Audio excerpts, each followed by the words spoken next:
Eh bien, la France promet de se retirer et c'est un autre énorme défi pour l'OTAN. À un moment où, bien sûr, vous avez maintenant un commissaire à la défense de l'UE qui parle ouvertement d'une armée européenne, d'une armée de l'UE.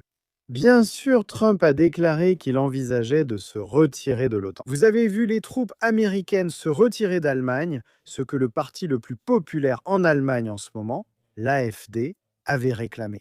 Mais en même temps, vous avez en fait vu un revirement de Trump et il semble que davantage de troupes américaines seront déployées en Pologne.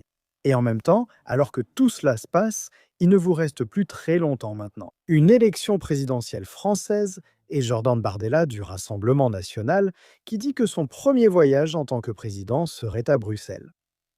Pour s'attaquer à ce qu'ils décrivent de comme une influence allemande excessive dans les institutions de l'UE. En même temps, vous avez le chef de l'AfD qui répond à Jordan Bardella après qu'il a dit qu'il avait des points d'accord avec le chancelier conservateur allemand Friedrich Merz. Cela a clairement contrarié l'AfD, mais en ce qui concerne Marine Le Pen, dont on ne sait pas encore si elle pourra réellement se présenter comme candidate à la présidentielle, ou si ce sera Jordan Bardella qui prendra sa place comme candidat du Rassemblement national. Mais voici ce que dit maintenant Le Pen.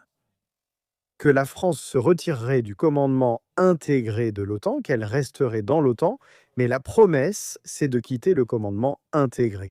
Qu'ils sont dépendants, dit Le Pen, des décisions de Trump, ce qui est regrettable.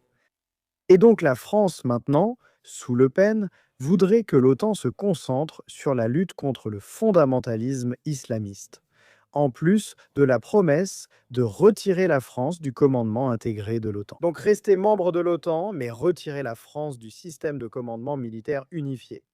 La France s'est retirée du commandement militaire intégré en 1966 pour ne le réintégrer que de nombreuses années plus tard, en 2009 sous Sarkozy.